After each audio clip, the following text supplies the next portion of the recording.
Welcome everyone to Tales from the 90s, your retro time machine back to my favorite time period, the 90s.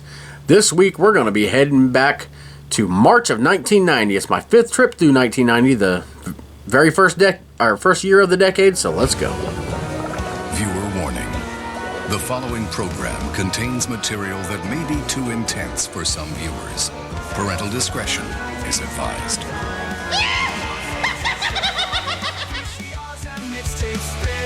Where every tale begins.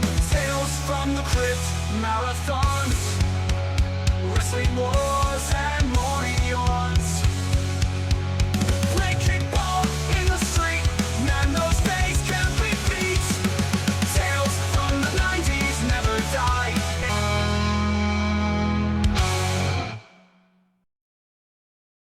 Yeah, I've had a busy week this week. Had a horror movie festival in downtown Madison this past weekend. Linnea Quigley most famously played Trash in Return of the Living Dead. We watched that Saturday with her there, and then she did a Q&A after that. And she was also there Friday night for Night of the Demons, which I'd never seen before. Thought it was pretty good. It was kind of the same feeling as Return of the Living Dead. Of course, I like Return better. Been watching that forever with my dad. He got me hooked on that, and then, of course, watched it with my brothers, and watched it with my kids, and everybody else I could think of.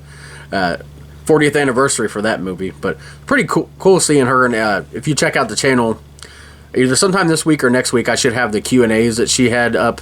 Sorry if the footage might be a little grainy. It was dark, and I was sitting farther back, so I had to zoom in. Don't know how well the actual videos came out, and just a few random things I shot there. Some pretty cool decorations I had in the theater. But yeah, that's next week, and well, like I said, next week or this week, but coming up, speaking of next, coming up tomorrow, if you're watching this when it comes out on Wednesday, if not, October 30th is my bonus episode of the month. It is going to be my top 10 horror anthology movies and top 10 horror anthology TV shows. So kind of both in the same list there. I'll just go over what I liked most about them and just talk a little bit about what anthologies mean to me, because I love that form of storytelling. Just like I love Stephen King's short story books. I mean, I love the novels too, of course, and I love full-length, movies, but there's something really special about anthologies, whether it's a TV show or a movie with different shorter stories in it. But anyway, that's coming up tomorrow. You guys are here for right now for going back to the 90s. Which some of that stuff will be from the 90s. Anyway, we're going back to March of 1990. This is episode number 52. This is my fifth trip through 1990, the earliest year of the decade, and I was 6 at the time and in kindergarten, so not a lot of independent memories of I remember this happened,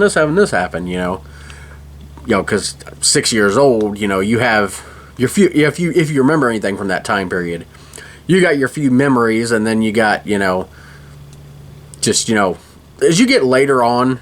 That's why I'm doing the 90s, because especially when I was preteen and then teenager, it's easier to remember stuff like that.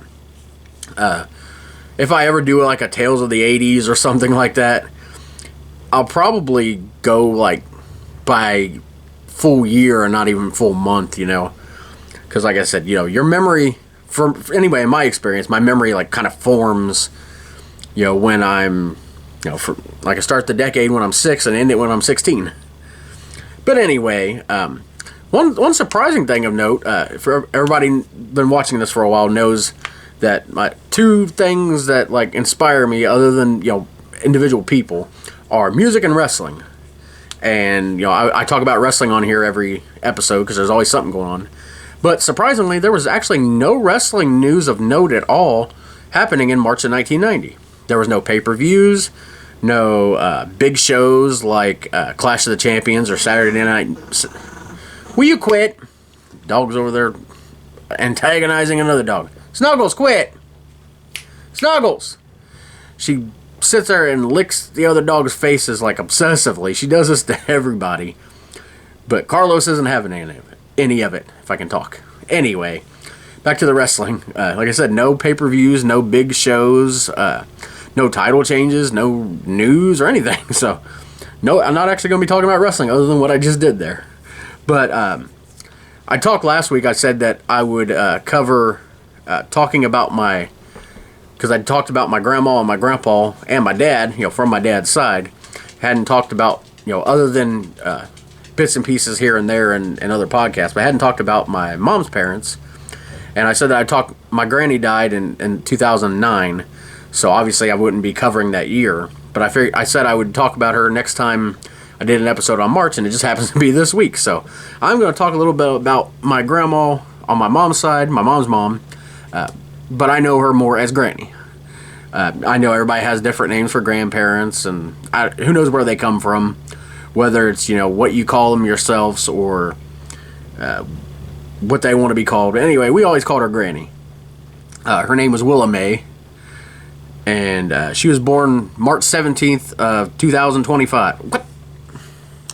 Yes, my granny was born earlier this year. The 25 threw me off because obviously we're in 25, but she was born in 1925. Yeah, she would have been 100 this year, not 6 months. Sorry about that. Yeah, she would have been 100 this year. And what's interesting, it's not really like a fun fact, but she was born March 17th and she died March 16th. So she died like one day before her birthday in 2009. Yeah, that was 16 years ago. But getting to the start of it, not the end of her life, I want to talk about and you'll find out in December. I wrote a book. It's like I guess it's a short story. It's not like a long thing, but it's a autobiography. I know what word I'm looking for. Autobiographical. You'd think since I do the talking all the time that I know how to do it. Apparently not. But anyway, the book that I wrote was called Over the River and Through the Woods, because we literally went over a river to get to her house, and her house was kind of like, not through the woods, but the woods was back in her backyard and stuff. So I based it on, the Over the River and Through the Woods Christmas thing. I just titled it that. Anyway, you don't care about the title. But I'm actually going to read that book for the bonus episode in December, because it's all about Christmas and just the memories we had at her house. She lived in Newtown, Ohio, which is in Claremont County, which is the county over from Hamilton, which is where Cincinnati's at. Because if you know this podcast, that's where I was born and raised. In various different neighborhoods, suburbs, or not really suburbs, but just neighborhoods of Cincinnati. Price Hill, Norwood. But yeah, Granny lived there. Granny and Papaw Jesse, and really nice house. Well, it was in a nice neighborhood. Their house wasn't like a rich house like some of the ones surrounding it.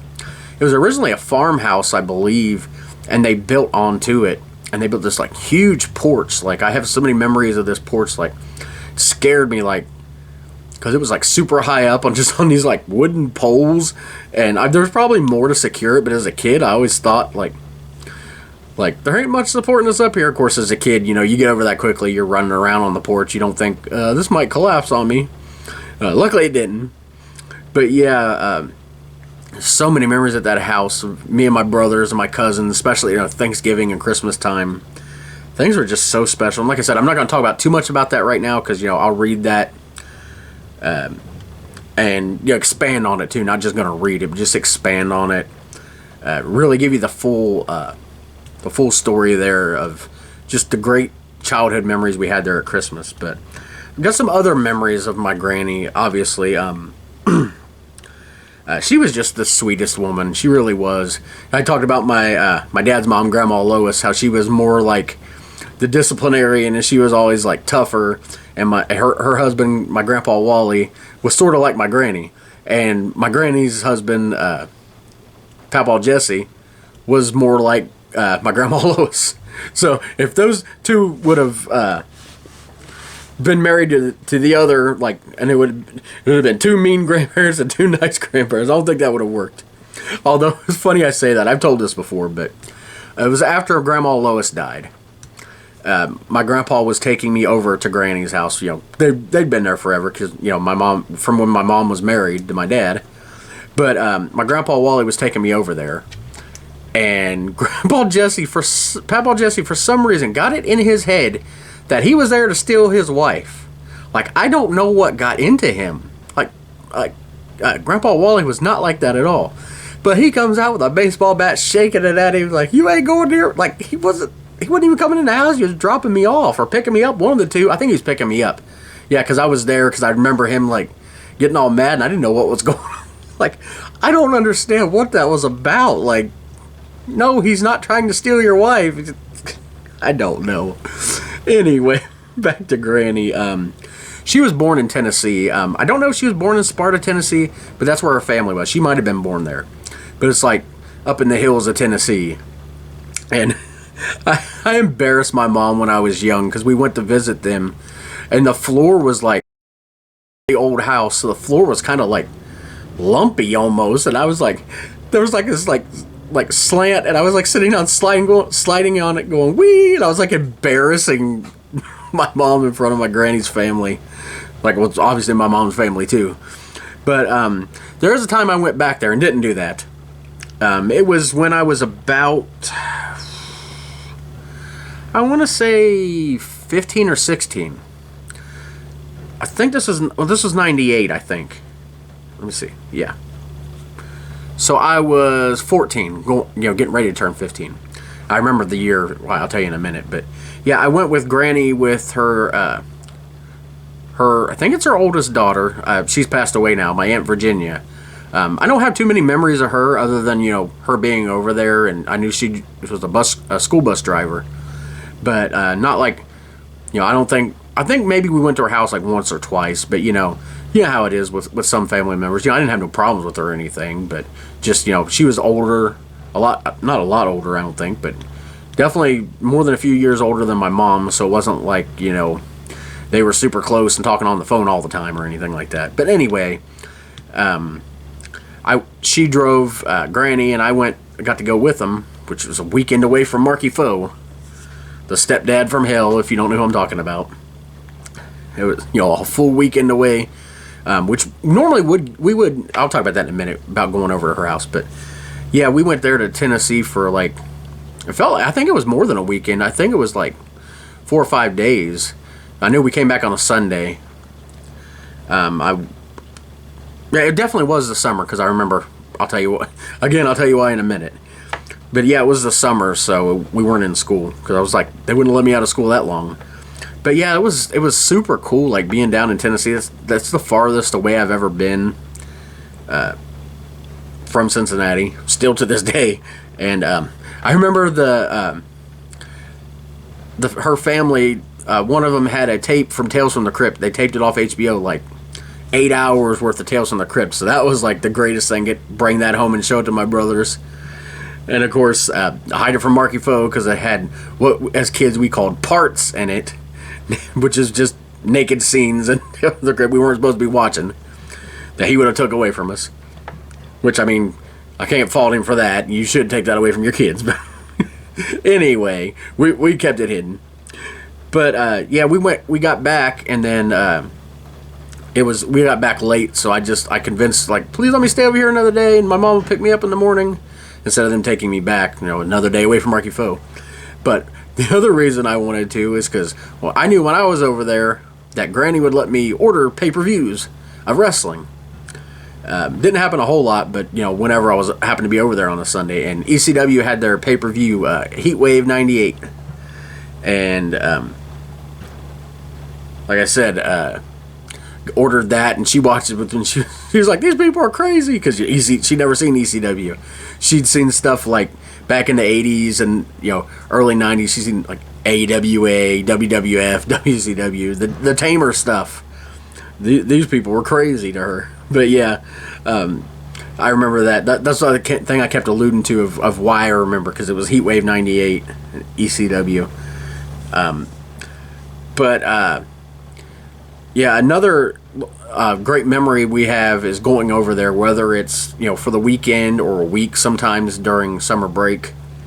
It's just I talk about it in the story that I'm going to read in December, but there's just like little memories that you have that like just mark you as a person. Like I remember, something don't seem like anything. Like I'll explain it, and you'll be like, "Oh, who cares about that?"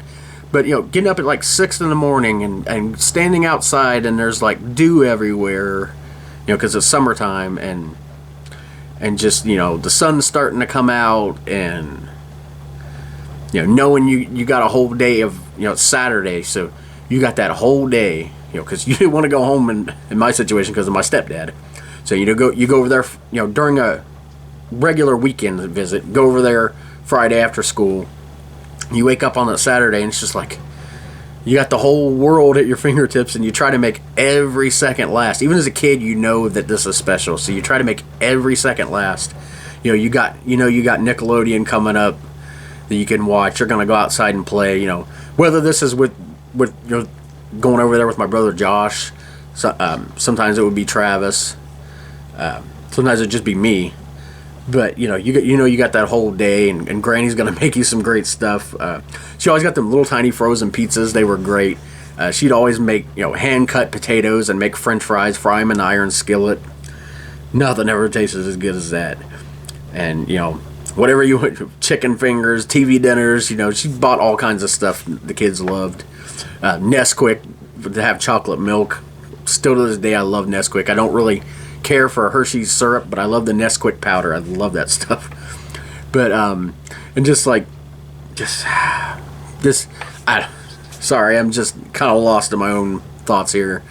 If you guys have any memories or anything like that, and you want to share them in the comments, go ahead. But just even if you don't want to share them, just if you know what I'm talking about, you know what I'm talking about. It might not have been your grandma, it might have been a friend or another relative or something like that. But if you don't have memories like that, hopefully someday you will, because they really, when things are, down for you, they really pick you up. But, yeah, and then there was a time in the early 2000s, I don't remember the year, it might have been 2001, 2002, but she'd had some kind of surgery. I can't remember what it was. But I went to take care of her for a few weeks, because that's when I was living with my grandpa and really wasn't doing nothing. I was just lazying around. I was an idiot, dropped out of school. I eventually went back and got my GED, then associate's degree and a master's degree. So, people that, I'm not calling anybody out there that dropped out, I'm talking about myself personally. I was lazy. I dropped out like an idiot. I'm not saying every situation is the same. I'm not calling anybody out there an idiot, I promise.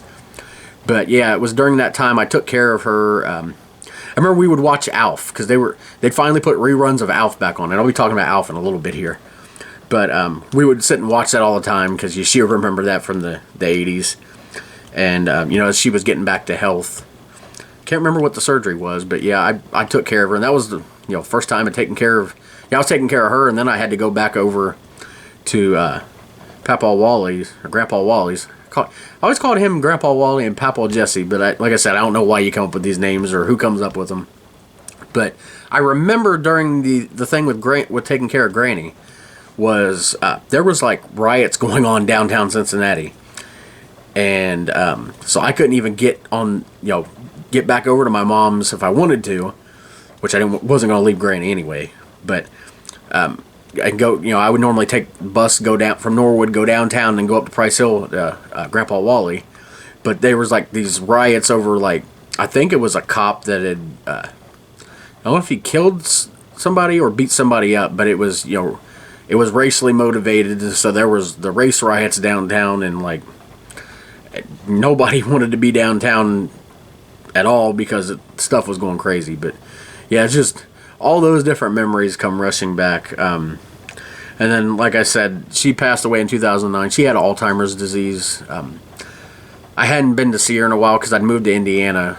I'd been in Indiana for 4 or 5 years, and plus after Papa Jesse died, and like I said, I'd taken care of her later on. Her health just got to the point where she couldn't take care of the house anymore, which really sucks because, she sold the house instead of it staying with somebody in the family. But, I get it. She needed, the money to move out, and she eventually moved in with another aunt of mine, Aunt Wilma, and she ended up having to go to hospice because she got Alzheimer's disease. And, I went to see her a couple weeks before she died, and she didn't seem like she remembered me, and it wasn't if she did, it wasn't obvious. It just kills me that Alzheimer's disease is a thing, because that's actually the main reason I do this, if you want to know the truth, in case someday I don't remember. I've actually written almost my full autobiography for the same reason. Just in case someday I don't remember and, like, I don't know if this will help. I could put it on and watch it and 5 seconds later forget it all again. Or who's that on there? Or not even care. But that's really the motivating reason of this podcast. Sorry. But one memory I do want to leave that was sort of humorous, but obviously not at a humorous time. It was during her funeral.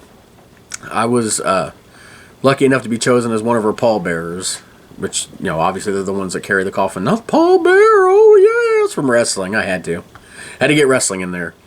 But I remember I had, I was able to find a suit jacket and some fancy pants, as I call them, but didn't have a belt that fit me, so I homelessed together a belt and used electrical tape to make this thing fit because these pants would not stay up. And wouldn't you know, I was literally holding up my pants. They were falling down as I'm trying to help carry her coffin, and oh god, I was so glad when we were able to sit her down, because I was like, if my pants fall all the way down, it's all anybody's going to remember. They're gonna, can't even keep your pants up at your grandma's funeral, idiot. But, like I said, a funny incident, but not a funny time. Not at all. My mom still, grieves her, and I do too. Especially my brother Travis. He really misses her. It's just, she affected all of us. And I wish my little sisters had gotten to know her. They only knew her when, she was old and didn't remember anything. I wish they would have gotten the memories we would have gotten. But, and I would say sorry for taking this long to talk about my grandma on here, but I'm not really, because, and it's just the different memories you have. Like I said, I have a lot more memories of her, of all my grandparents, I think.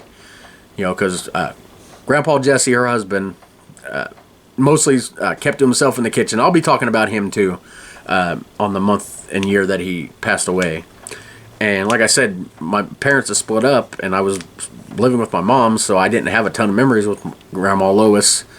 And with Grandpa Jesse, most of those memories were after I was, a teenager and became an adult when I actually lived with him. But yeah, it's just, you can tell my grandparents are important to me. But I'm going to go on and talk about some things that you guys would probably want to hear about, like the Nickelodeon lineup.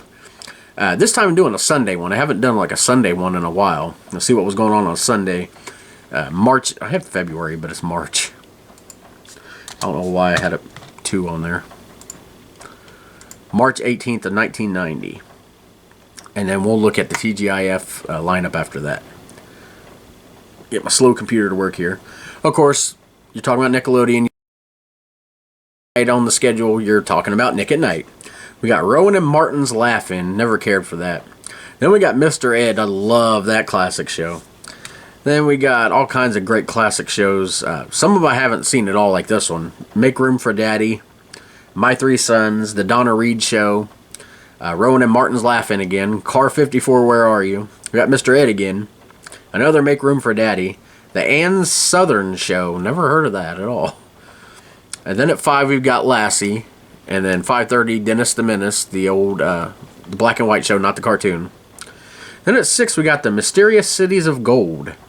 Followed by Spartacus and the Sun Beneath the Sea. I don't remember those at all.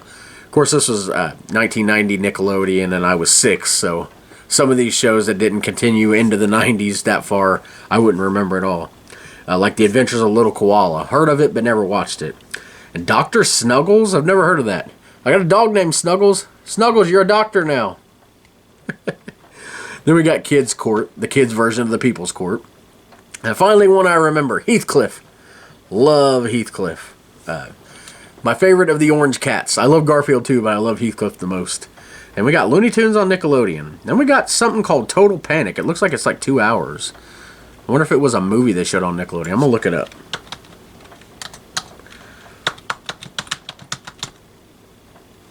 It was a series on Nickelodeon, but it was 2 hours. Maybe, I don't know if that's how long it was or just a block of it. It was a game show. American television variety series that aired on the Nickelodeon from 89 to 1990. I'm just going to click on it and see about it here. It's a game show on Nickelodeon I never heard of from the 90s. Wow. That don't happen often. Although it says variety show on here.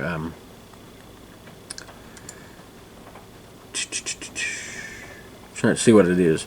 Initially running for 3 hours on Sunday mornings. So is that how long it was? From 9:30 to 11:30. Oh, it's 2 hours in.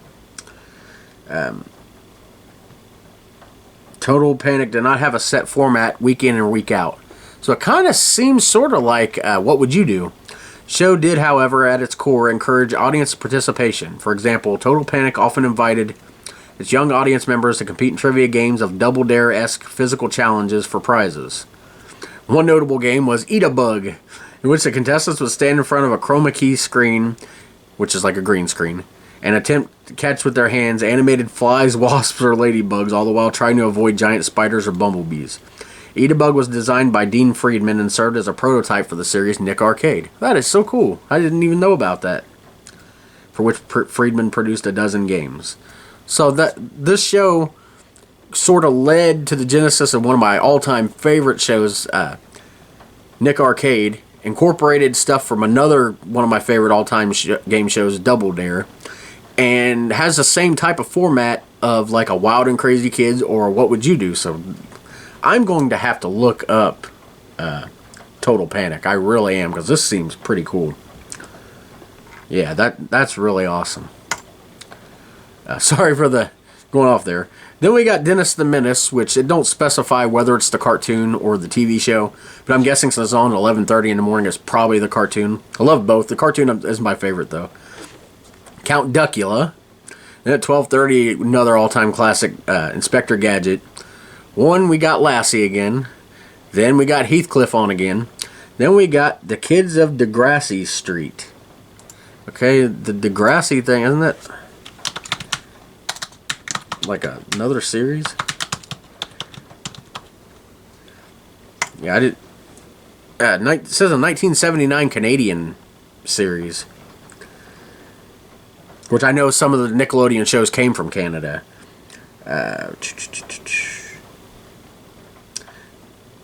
It's the first entry in the Degrassi franchise. Oh, so that actually is based on that. The only one to focus on children instead of teenagers. And of course, the Degrassi, if I'm saying that word right, is what's the name of that show? I can't think. Degrassi High and the Next Generation, Next Class. Like I said, I never watched any of those, so I'm not really into all that. But that's kind of cool to think that started in the 70s. And then there's one that's called, for an hour, it says it's called Have You Ever Been Ashamed of Your Parents? And these are called Nickelodeon Special Delivery. And if you don't, the time slot. And that was just like when they would show different movies and series. Sometimes it would be stuff like Snow White or The Hunchback of Notre Dame. Not the Disney versions, obviously. But since all that stuff was public domain and Disney just made the more popular versions, they still could show them on there. And I'm going to try to see what this... Have you ever been ashamed of your parents?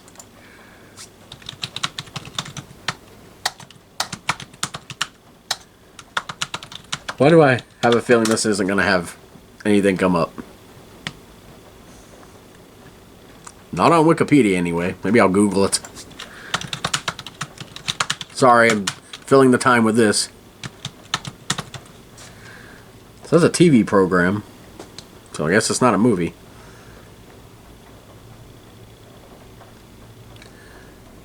I guess it's like a just a short, like, 1 hour movie. It's like a ABC after school type thing. So that's what that is. Okay, then we got 4. We got You Can't Do That on Television, another Canadian series that really launched Nickelodeon. Of course, this is where Nickelodeon Slime came from. Then we got one called Out of Control.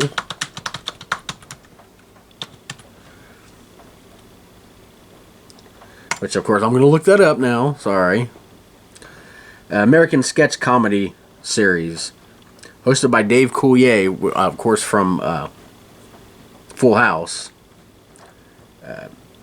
Coordinator of a news show vainly tries to get his eccentric crew members to work together. I remember that a little bit. So sort of like an All That, or You Can't Do That on Television. I sort of have a little memory of that. And then we've got Mr. Wizard's World, my all-time favorite like science show. Mr. Wizard was just the best. Dennis the Menace, again. Hey Dude, another one of my favorites. About the teenagers working the summer at the Bar None Ranch, and Mr. Ernst used to be an accountant in New York, and now he's running a dude ranch in freaking, I think, Arizona. And then we got Mr. Ed during the day, not nighttime. Inspector Gadget, Looney Tunes on television. Then we go to Nick at Night with Looney Tunes on Nick at Night, because everybody knows even the parents love Looney Tunes. Then we get the rest of the Nick at Night, just your normal stuff. My Three Sons, oh no, Green Acres. The song's already been stuck in my head today, so extra in my head now. Show called On the Television, not sure what that is. The Best of Saturday Night Live, Steve Martin. Don't care for Saturday Night Live, sorry. Rowan and Martin's Laugh-In, Bewitched, which my wife is like binge watching right now. And we end with the Patty Duke Show. So those are the Nickelodeon lineup for the week. And like I said, I'm going to do talk a little bit about the TGIF lineup. Of course, the big show on TGIF. If you don't know what that is, it's Friday night block on ABC that was really popular with preteens and teenagers and kids too. I wasn't watching it this time, but I still like to give the lineup because I know a lot of people like hearing about it. Full House was in their third season, so still things really ramping up for them. Of course, they were the big show on there. The first show is always the biggest show, and it's the lead in to everything else. The second show was Family Matters. They were in their first season. Urkel had been introduced already. Of course, Urkel became the star of the show unintentionally. He was just supposed to be a one-off character, but he was so popular they had to bring him back. Perfect Strangers was in season 5. Of course, that was what Family Matters spun off of. Harriet, the mother on there, was a character on Perfect Strangers, and they spun it off into that, which, Family Matters is now, I think, known more than Perfect Strangers. Like, in general, like, not just me, I know it more because I never watched Perfect Strangers, but I think to everybody else, I think everybody thinks of Family Matters instead of Perfect Strangers. And then a show called Just the 10 of Us. They were in their third and final season. I'd never heard of that other than seeing it on here before and talking about it on the podcast. I'd never heard of Just the 10 of Us. But there's something that I'd seen the other day that I wanted to talk about, but it was a list of like 30 things, I think. It was 25 or 30, I can't remember. I have them written down, but I'm not going to talk about them all at once because I'm already taking forever.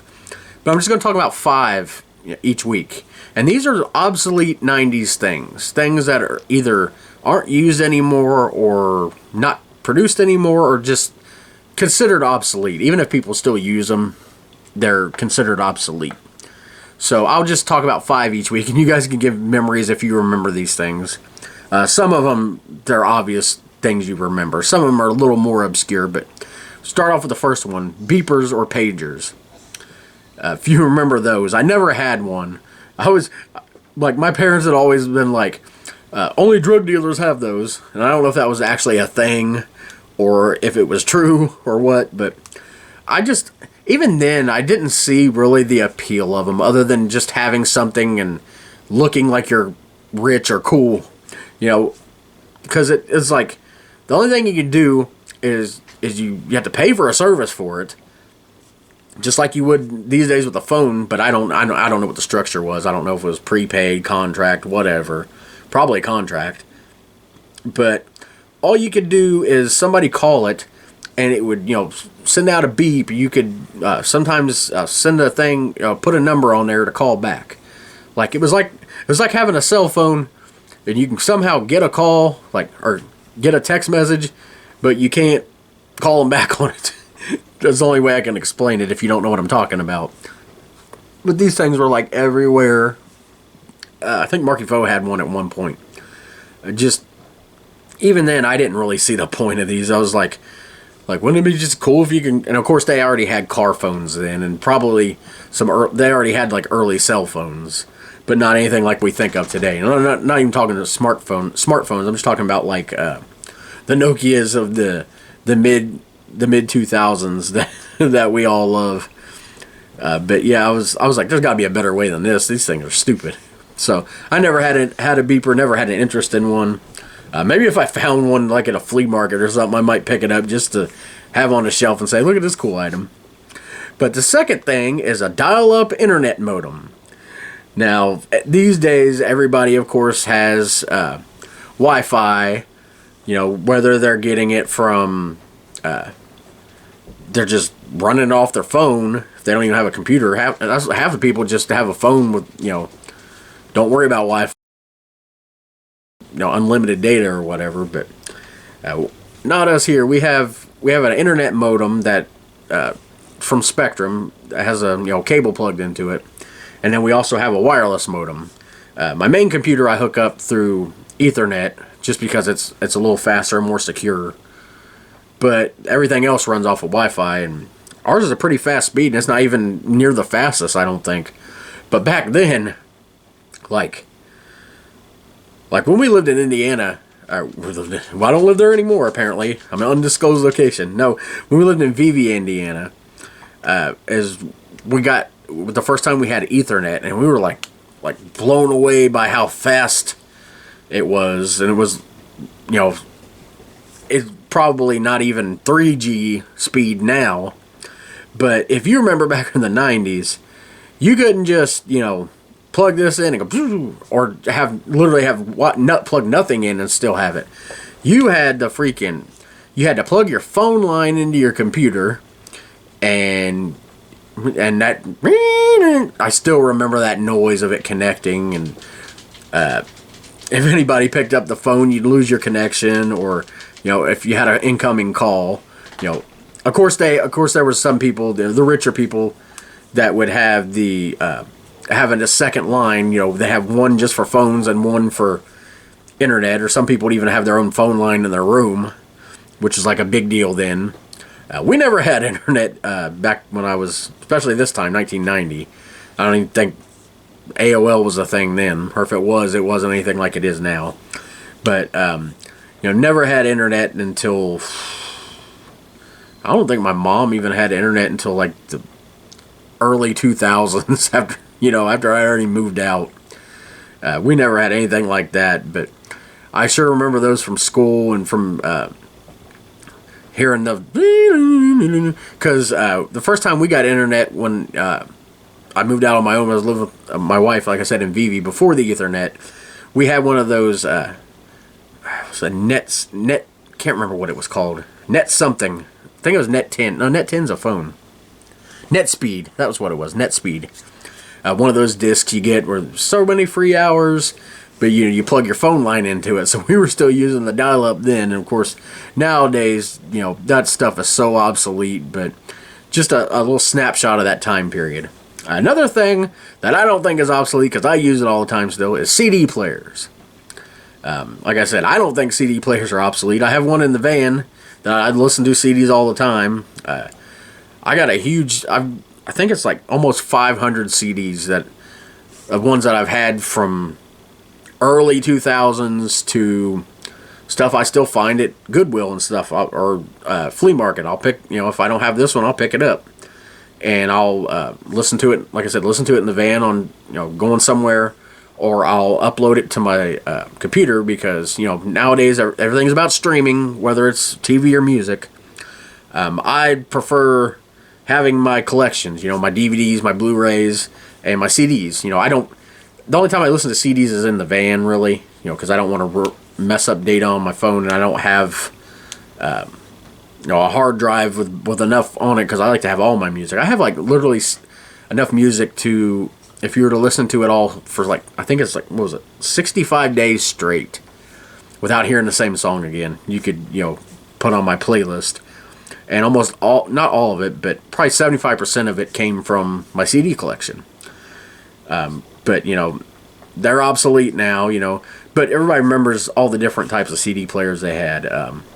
Whether it's one of those multi-disc changers, which are really cool, or whether well, I don't want to talk about the personal ones because that's on the list too, but the ones, I'll talk about it briefly, the Sony Discman or whatever brand where you'd listen to it, portable, or you had a boom box, or you can even listen to them on, like, I thought it was like the coolest thing ever.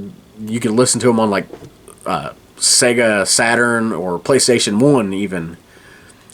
You could turn your game system into a CD player or the Sega Dreamcast. Or DVD player. It was pretty cool. But like I said, most people think it's obsolete these days. They'll pay for streaming, even though you can't get every song you want on there, and they can take it off when they want or raise the price, or if it's ad free. If you don't like this song, you only get so many skips before you can't skip anymore. I don't have to do that with, I do listen to streaming. I subscribe to Sirius, mostly for baseball and football games I can listen to, but also the music. I got Amazon Music I use for free. Sometimes I listen to iHeartRadio. There's another one with radio stations I listen to. So it's not, sometimes Pandora. So it's not that I, am against streaming music. It's just so more complicated to me. And I know that people switch that around. They think listening to CDs and stuff on your computer is more complicated, but I prefer that. Camcorders. I'm actually recording on one now, although it's not one that has a tape.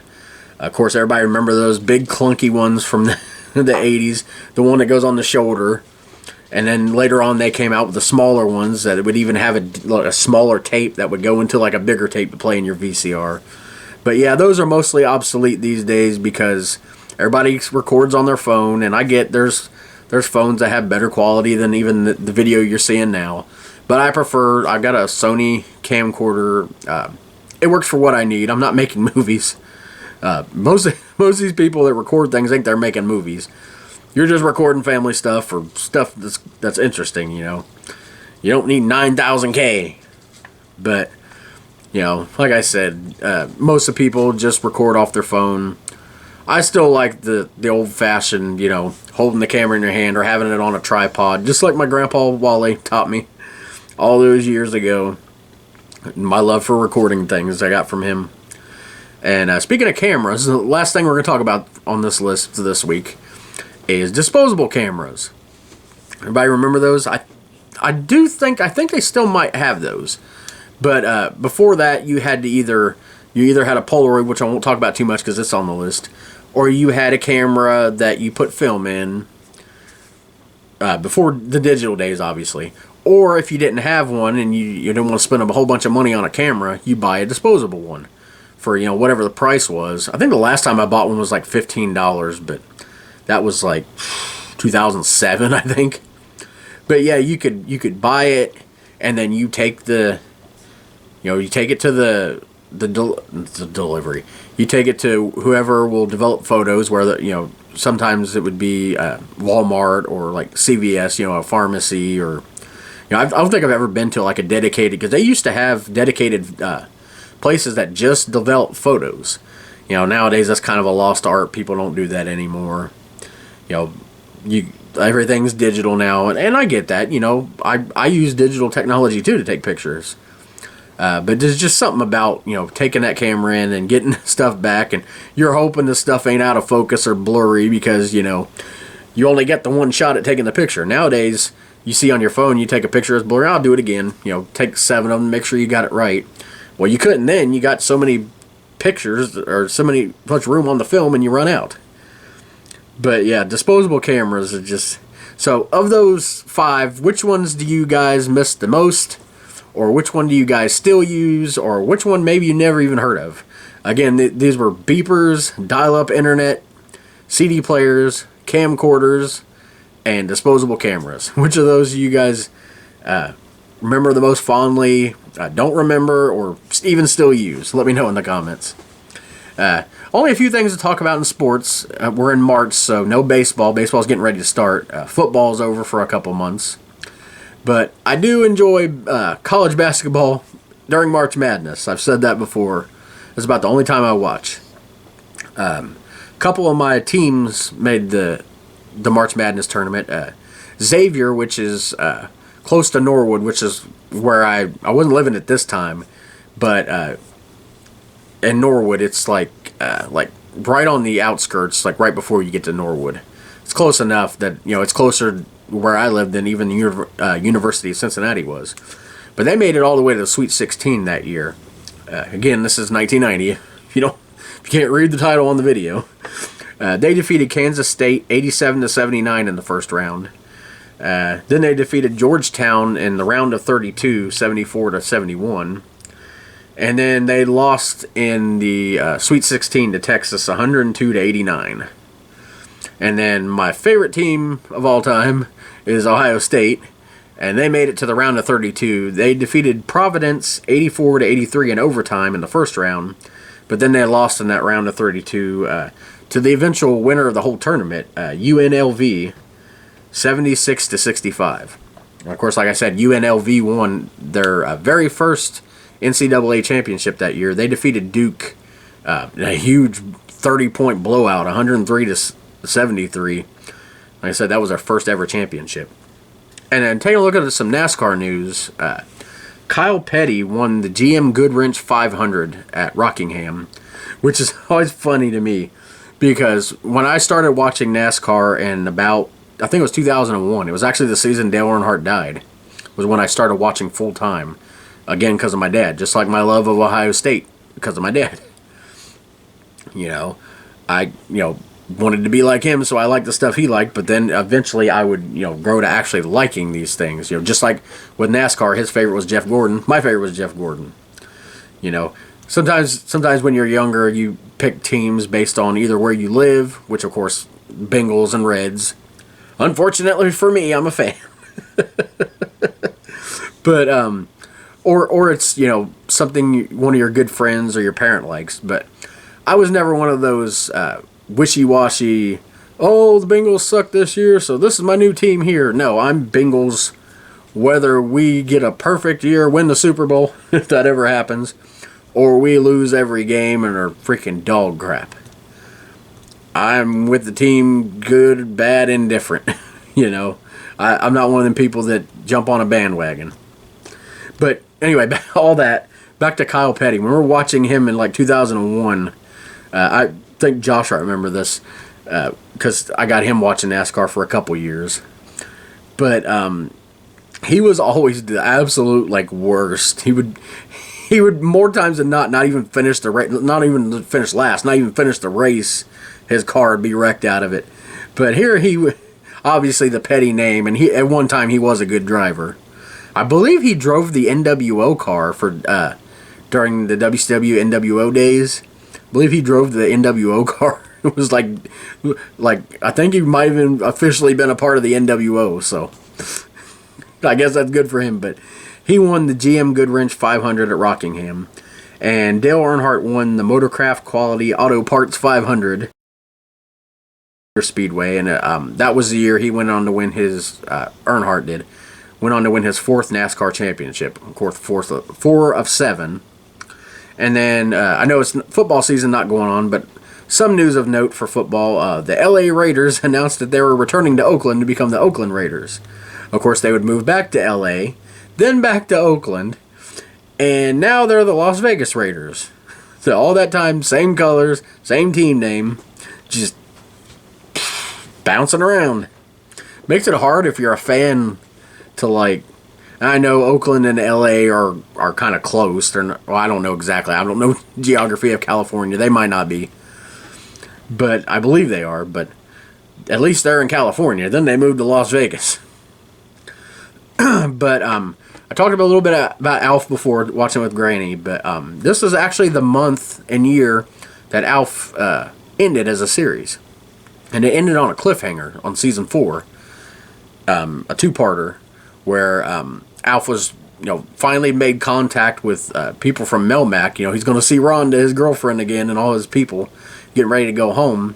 And the Tanners are saying goodbye. And, of course, it's bittersweet, but, they're happy for Alf going. And, of course, Kate, who always had that love-hate relationship with Alf, was really happy to see him going, but she's still sad too. But anyway, they're going out to this field where they're going to make contact, but all of a sudden, the alien task force shows up, and right at the end, they like are coming over the hill as Alf's standing there waiting, and of course the spaceship sees all that going down there, so they go away because they don't want to be captured too. So that's how it ends, and it actually wasn't supposed to end that way. NBC had already committed to the show that they would have a 5th season, so I don't know how it was going to wrap up, but then something happened. Like, I don't know what happened, but NBC's like, nope, you're not continuing, so screw you, basically. But they would do ABC would do, about 6 years later, in 1996, do a TV movie to kind of wrap it up. It's called Project Alf. It's not, like, the greatest movie in the world, and it definitely is a little different because, during Alf, you always get the laugh track, or in front of the audience, whatever. I don't know if it was filmed in front of an audience. If not, it was a laugh track. It makes you feel a certain way when you hear the laughing with it. It's kind of different watching the TV movie because there's no laugh track with it. So it's kind of, the jokes kind of don't hit as good without the laughing, I don't know what it is about that. It's just, I don't know if it's subliminally trying to tell you, you laugh at this, even though it is funny. But it's a good movie. It picks up. He's been captured by the government, and they're doing all these horrible experiments on him, and then there's a couple people that sneak him out. And at the end, he gets to go free and live how he wants here on Earth. He don't get to go back to space, apparently. But they would explore that with the during Alf's heyday. They had 2 series. They had Alf the Animated Series, and then I can't remember what the name of the other one was. But it's where it's like fairy tales, but it's like Alf and his people. But anyway, if you get the complete Alf box set, which I'm not an advertisement, but if you get it, you get the full series. You get both those cartoons and the Project Alf movie. And I believe I got it from Walmart for like $20. I mean, you can't beat that. You have the whole complete piece of your childhood there. But another show that was ending was Freddy's Nightmares. And spoiler alert, it's on my list of top 10 horror anthologies. They ended after 2 seasons. And I know it's not technically anthology as far as like the typical horror anthology type thing you're thinking of, like Twilight Zone, Tales from the Crypt. Because there are some stories that will actually carry into other stories later on. But it was a really cool show if you've never seen it. Of course, based on Nightmare on Elm Street. It had Freddy throughout it, and it's kind of like a host. But he's also like playing a part in all this stuff, like, even if you don't see him like doing stuff to people, he's causing it, through his like dream demons and stuff. But each episode would have like 2 parts to it, but they'd be connected somehow. Like, there'd be like a couple, like for an example, there would be a couple in the first part, and like the boyfriend dies, the girlfriend gets attacked or something, and you see her story continue, or maybe a minor character from that first part continue a story. But really cool series that I never got to watch during its heyday. I'd seen Friday the 13th, the series, and this was on around the same time, but I just like, for some reason I never seen it or never heard of it. The first time I'd seen or heard of it was like mid to late 2000s. It would be on Chiller, we'd see it on cable, and it'd be like I never heard of this. This is cool. Freddy has a series. But yeah, I believe it might be on Tubi or Plex or one of those great things for free. Maybe Pluto, I don't know. By the way, with streaming, sometimes I find myself watching YouTube or the free things more than the stuff I pay for. It's just the way it happens. All right, now I want to talk about some fast food innovations. It was during this time, I know a lot of people think, the later time goes, the more people are health conscious, but during the early 1990s, they were really trying to get a handle on just, fast food and, trying to make it a little healthier. I don't know if you remember back then, they used to fry stuff like, especially like McDonald's, would, fry their French fries and nuggets and stuff in beef tallow, as it was called. Obviously made with beef fat. But they were trying to find a way to make this more healthy, and their solution was vegetable oil, which of course we now know is just clogs your arteries too. But I guess because it had vegetable in the title. Now, I guess it is healthier than using actual beef fat, but still, it's still not the best.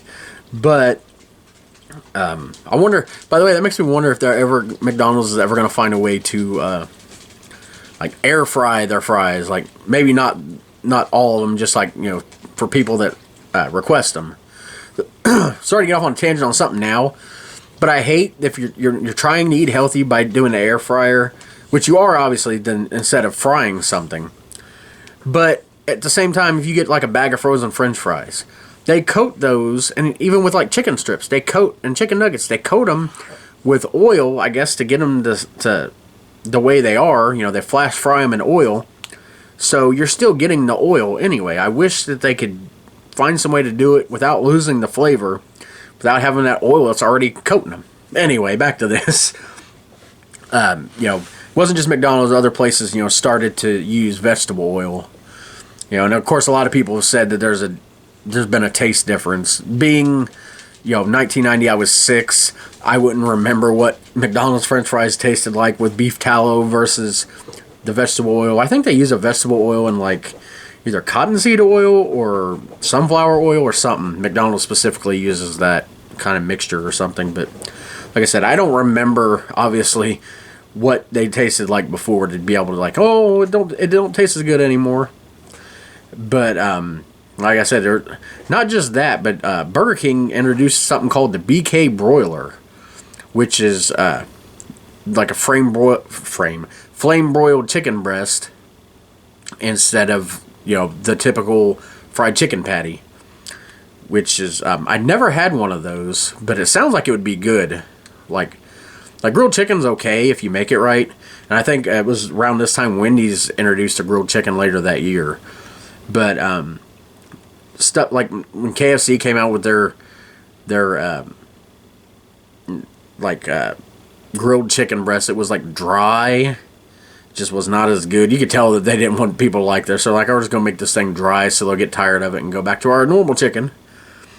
But yeah, something flame broiled from Burger King, because Burger King definitely has my favorite fast food burgers.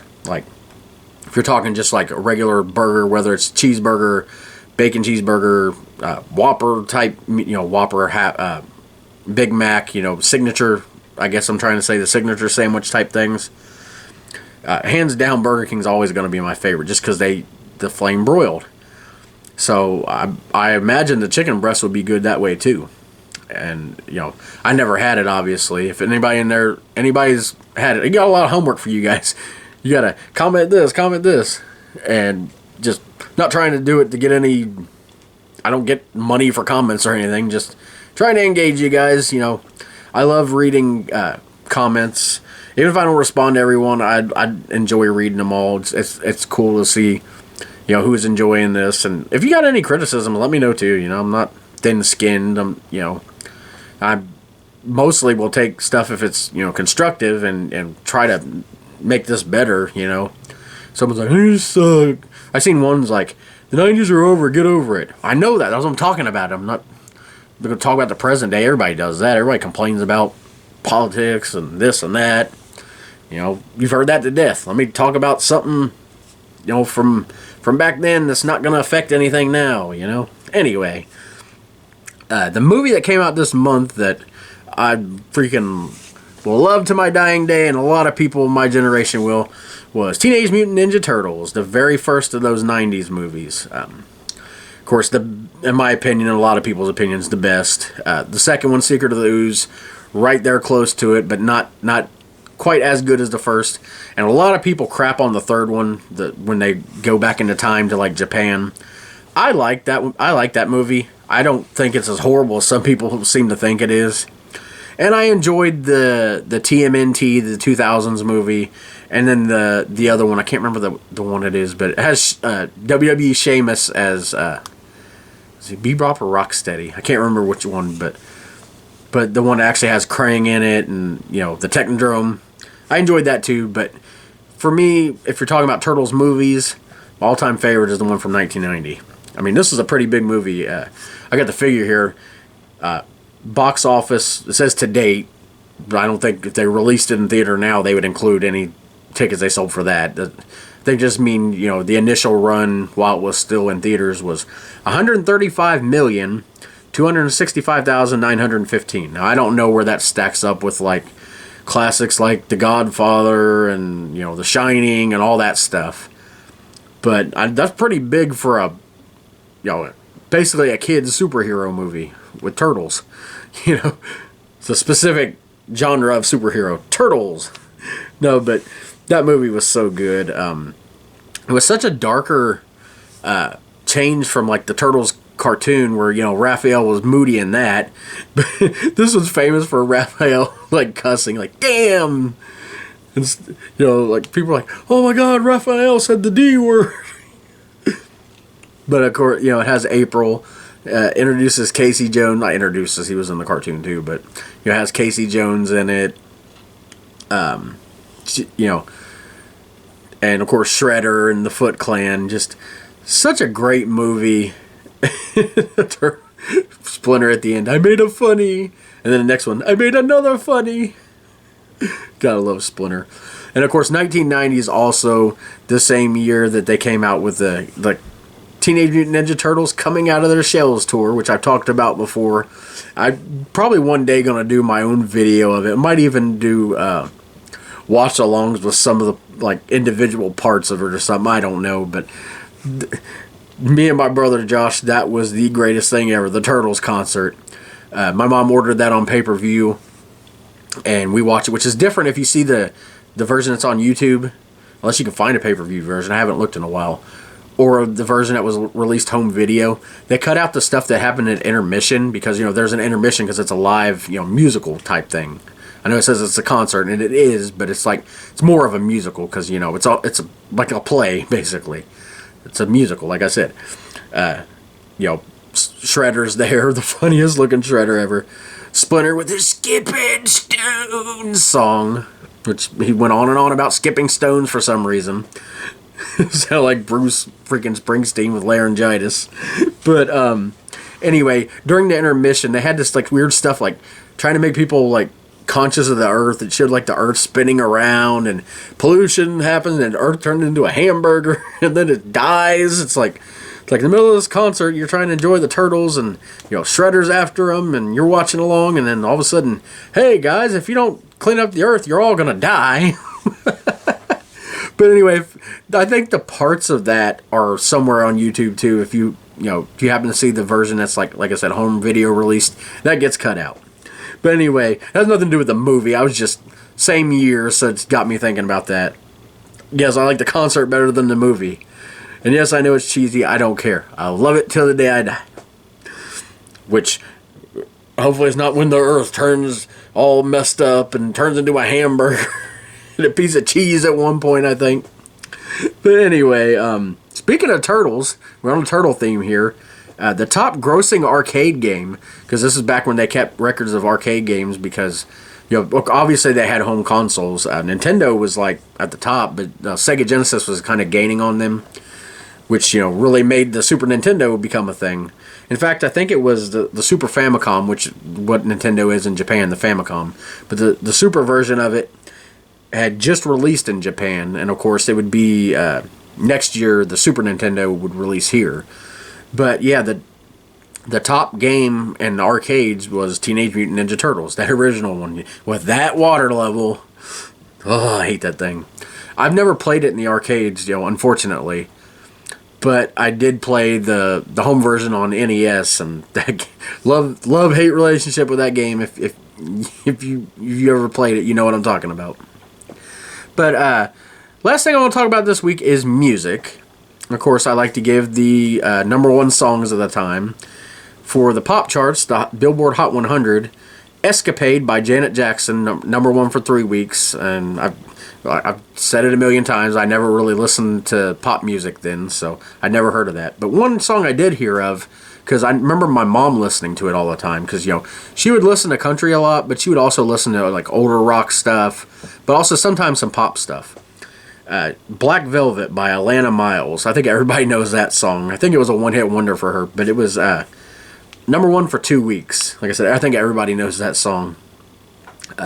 American Country Countdown, of course, was what I was listening to. The final number one song ever, well, they're not done yet, so, but more realistically, the final number one song for the Oak Ridge Boys, No Matter How High, which I love that song. I forget that it's, came out in '89 and was like, it hit number one in 1990, because, it sounds like a mid-'80s song, but, I don't mean that in a bad way either, just, Oak Ridge Boys are great, voices, just like the Statler brothers, but they were more mainstream country than the Statler brothers. They were, I think people hold them. Of course, everybody knows Elvira was probably their biggest song. Another song that went to number one just for 1 week was "Chains" by Patti Loveless. It was actually her second number one. Her first one was like her first big hit, "Timber, I'm Falling in Love." Like I think it was like late '80s. But yeah, "Chains" was a big song for her. And then number one for 3 weeks, plus a week in April, so giving it 4 weeks total, which was a big deal in country music at the time. At that time, that only had 2 or 3 songs at number one for 3 weeks, like ever. So this was a pretty big deal then. But it was Randy Travis's "Hard Rock Bottom of Your Heart," one of my favorite songs of his of all time. Really showing that all that momentum he started in 1986 when he came out with that Storms of Life album that was like landmark. If you ever see my series on here, Tales from the Albums, or Tales of the Albums, whatever I titled it, I need to do more of those. I've only done three episodes, but my first one was Randy Travis's "The Storms of Life," because it was like one of the greatest country albums, back top to bottom of all time. But Randy Travis definitely continued his success into the 90s, and I wish it would have gone longer than it even did, because he is one of the greatest of all time. But that's all I've got for you this week. I don't know if this was a shorter week or what, but like I said, there was a lot. There was no wrestling to talk about, and it's just I never really plan out timing of these. I just talk and try not to go forever. And I promise I didn't cut this short just because after this I'm filming the Halloween bonus episode. It's just, like I said, the earlier in the 90s it is, the less memories I'm going to have of things. The later, the more... It seems like, though, around from 94 to 98 is the time that since I'm doing this podcast, that I remember the most. 99 I don't remember as much because I'm kind of like in my own world, not really even watching as much wrestling even then. Just kind of catching up with it. I was listening to pop music. Like I said, I was becoming even more of a teenager, and just kind of, trying to figure out who you are, and, I'm going to listen to this now, I'm going to watch this now, I'm not going to watch cartoons anymore, and, you try to figure out who you are, but when you look back at the whole decade and your favorite time period is 94 to 98, I guess, if you want to put years on it, it really shows you just who you are. But anyway, next week, since we're in October, I'm actually going to be filming this in November, but next week we're going back to October of 1994. Of course, I'll be talking about some Halloween stuff during that, as I do on my October episodes. This is actually our 7th trip through 1994. It won't be too much longer before we've completed a full year's worth of videos. And of course, like I said, that I'll do one final video on that year after that, sometime in the future, where I just go over the highlights, like this team won this championship, or give like the awards for stuff, not like... I don't want to make it like talk about the same exact stuff I talked about, or just show clips from other shows. I'll more like a introspective or retrospective, whatever you want to call it, of the whole year. These songs were, this was the entertainer of the year, or these are the out of the movies I like, this is the highest grossing movie. Maybe a top 5 list of my favorite movies of the year. Nothing like super long. Or if I'm talking about video games, give like the top games of the year, which system was sold the most, that type of thing. So that's to look forward to in the future. Like I said, next week we're on episode number 53, October 1994. I was 10 years old at the time and in 5th grade, so Like I said, my 94 to 98 is my, most memorable years as far as like things I remember. So we'll be right there at the start of that, and check out the bonus episode tomorrow. Hope if you're into horror stuff. If you're not, you can skip it. Won't hurt my feelings. Whatever you guys want to do. I thank you guys though so much for watching, or if you happen to be listening on Spotify, it's the same. It's the same thing. I just make it audio. nothing fancy on there. But thank you guys for joining me, and I'll see you next time. And now, I predict the future.